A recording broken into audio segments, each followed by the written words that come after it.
As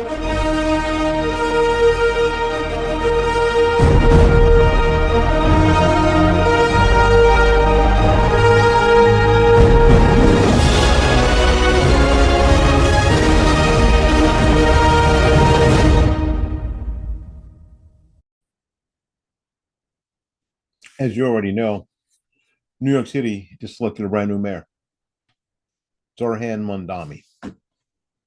And he dropped a phrase that made my eyebrows shoot up like a price of rent in Midtown. He said this: New York will become a city of international law.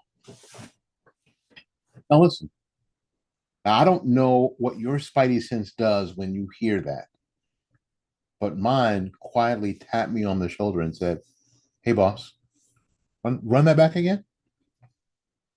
Because let's be real, American cities run on city law, state law, U.S. Constitution. Nobody walks into traffic court and hears, "Well, sir, according to chapter 5 of the Geneva Convention, international law in New York City." Well, that's a new one. Let's go ahead and unpack this for those of people who are in the cheap seats. International law has become a globalist buzzword. It's not a governing framework. When politicians say this, they're not talking about treaties or maritime rules. They're signaling a worldview that the city shouldn't think like it's part of the United States, but as part of some bigger, borderless, theoretical family of nations. Yeah, you got it.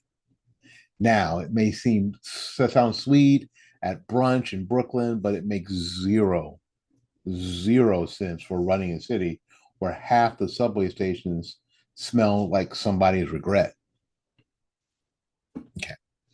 International law usually means the following: prioritizing global norms over local needs, looser policing because global justice demands it, ignoring federal immigration enforcement, shifting public safety to a human rights framework, right? Making decisions based on a UN style doctrines instead of the New York realities.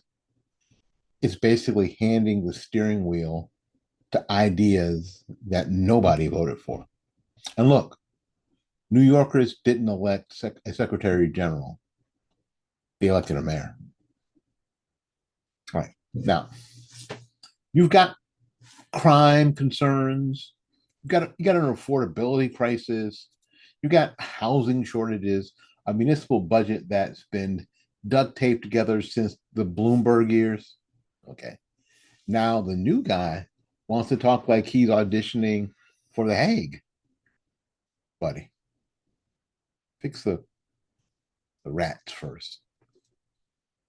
Mayors who talk like this tend to imagine the city as morally above the state and the country.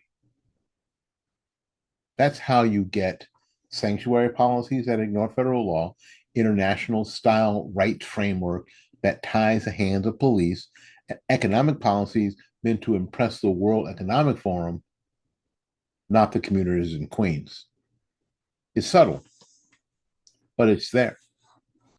And in New York, the beating heart of America's business and culture, subtle becomes seismic really fast.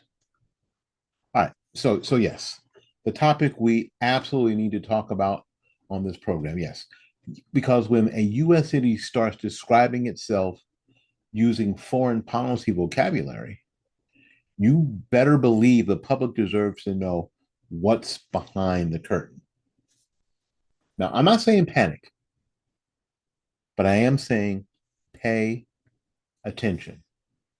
New York doesn't need to be a, quote, city of international law, end quote. It needs to be a city where the trash gets picked up, the subways run on time, and the police actually have the authority to keep people safe. And if this new mayor is more interested in impressing the global academic crowd than serving the people who live there,